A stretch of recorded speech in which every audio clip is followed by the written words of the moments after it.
Good morning, YouTube. It is a beautiful, bright, sunny day. I just wanted to say that I love video games. My YouTube channel will be all about good vibes, streaming, reviewing video games, and just having a good time connecting with people all over the world. And I'm just so blessed to be alive. I'm so grateful to be alive. It's a beautiful day, and I play a large variety of different games: RPGs, JRPGs, fighting games, Tetris, shooters, first person shooters, and puzzle games. I would say my expertise lie in fighting games. I love Street Fighter, Tekken, Soul Calibur, Dead or Alive, Virtua Fighter. I have fond memories of Virtua Fighter. I was a little kid. I was in grade school. Ah, just precious memories. I was a itty bitty little kid, and I used to stand on the stool so I could reach the joystick and the buttons.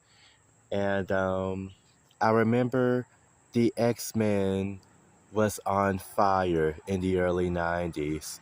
And I played X-Men Children of the Atom. I was still in grade school, living in Alabama at the time, and I was obsessed with Psylocke.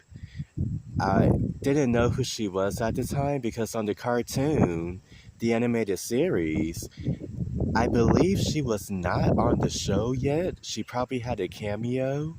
I could be wrong. I think she debuted season 3 or season 4. Not sure what season was on that year, but anyway, X-Men Children of the Atom was a fantastic game. I loved it. It just made me an X-Men fan. And lucky me, I got lucky that Psylocke was one of the best characters in X-Men Coda. That's a nickname for Children of the Atom. And when I would make it to Iceman, I would instantly get game over because sometimes I just kind of noticed his attacks, his base attacks were just stronger than certain characters. But a lot of characters were difficult to deal with, but I still had fun. And as the years went by, Capcom just kept releasing hit after hit after hit. X-Men, no, my mistake. Marvel superheroes. Um, was it War of the Gems or Clash of the Gems? I forgot what it was called, and that was fantastic. Magneto was playable. I'm a huge X-Men fan. If you haven't noticed, um, I remember people made a big deal about Peter Parker being playable in that one. I'll never forget. There was a huge line. So many people would play with Peter Parker. And I also remember X-Men versus Street Fighter release. I had no idea. And I was so hyped. I remember it felt like a dream. And my first team was Cammy and Chun-Li because I was more of a Street Fighter fan at the time. And I would always lose against Ken, Wolverine, and Cammy. I would see the game over screen very, very quickly at the time. And I would like to learn how to use a joystick properly one day. I have fond memories of playing Tekken in the arcades with the joystick, and playing Tekken with the joystick is a lot easier for me personally. It was a blast. I had fun. Um, my favorite character, Michelle Chang. I was very sad to see her get replaced. My first Tekken was Tekken 2. I was about 7 years old when I first played it, and I still love Tekken to this day. Tekken 8 made some controversial decisions. The Tekken 8 team, I have fun playing it, but I prefer the older Tekkens that require more skill. Um, But once again, I do have fun with Tekken 8. I just wish the single player modes were more heartful. I just wish there were more content for offline modes. But Harada-san of the Tekken team did confirm that it is very expensive to have a lot of single player modes or an online team battle mode, which is surprising to me. Um, and Virtua Fighter, I have fond memories of Virtua Fighter.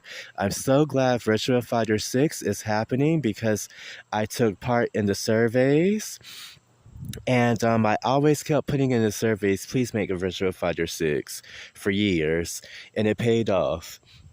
My favorite characters are Pai Chan, my first character as a kid, Kage, the ninja, Sarah Bryant. I believe her fighting style used to be Jeet Kune Do, not sure if I said that right, and I think it turned into martial arts, and Jackie Bryant, who I believe is based off Bruce Lee, the way he fights. And I'm glad Virtua Fighter is back.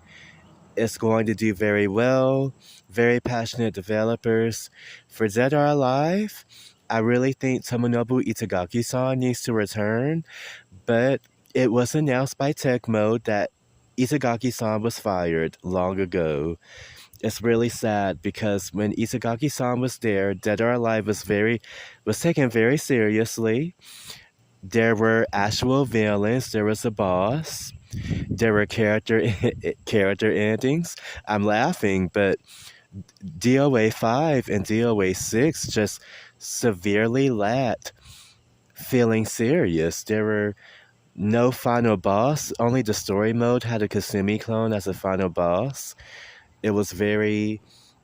The gameplay I do feel is the best in 5, but most of the stages were very lackluster in my opinion. But there were 5 really good stages though. And DOA 5 is a good game. I will always defend it, but it doesn't have the seasoning. It doesn't have the the spicy, flavor to it. Dead or Alive 6, I can safely say is the biggest disappointment in the franchise. Really hope that they call Itagaki-san and work with him, make some magic again. Um, it would be nice to have more men, but most importantly, it would be nice to have more grown women. I like Marie, I like Honoka, I like Nico, don't get me wrong, but I think they are enough and we need more grown women characters. Back to the Itagaki-san era. Um, Venus Vacation is a dating game, I believe, a vacation spinoff. And in my opinion, it has been saving the franchise. It has been a golden goose for Koei Tecmo. It's been going strong for, I believe, 7 years now, maybe 8 years now. And there are lots of characters that have been added, new characters. And I'm still surprised Lisa, who debuted in Dead or Alive 4, is still not in Venus Vacation. And it's very strange. All of the classic ladies are not in Venus Vacation yet. Extreme 3, by the way, is a actual fun game. It severely lacks content. It has the least content in the Extreme franchise. And it doesn't even have jet ski. And I feel like Venus Vacation was such a huge success, there will never be an Extreme 4 because Koei Tecmo is all about the big numbers since it's a spinoff. And Venus Vacation Prism, which actually released a few months ago, is strictly just a dating simulator. There is zero gameplay, no volleyball. Um, And to my surprise, no Kasumi-chan, the main character of DOA, is not in the game. Ayane, a popular kunoichi, the half-sister to Kasumi, is also not in Prism, which is very weird because she is usually in every crossover, including I forgot the name of it. The Senran Kagura collaborations. She is also in the mainline Ninja Guidance. But I'm severely, I'm seriously passionate about doing YouTube, conversating with my fans if I ever have any. And this is a passion project for me. Um, it's not for the money, it's not for fame. I just want to have fun. This is what I'm all about. This is my passion in life, and I'm going to live the rest of my life being passionate. Oh, and I also forgot to mention, I am a huge Resident Evil fan. I love Resident Evil. I love all of them. Even the ones I never played before. I love Resident Evil. I made my first A in Code Veronica and Resident Evil Zero for the first time. But once again, this is Shang-Chi, my name. This is a introduction video to my YouTube channel. I just want to say have a good day, be good to each other, and live life every day like it's your last. Take care.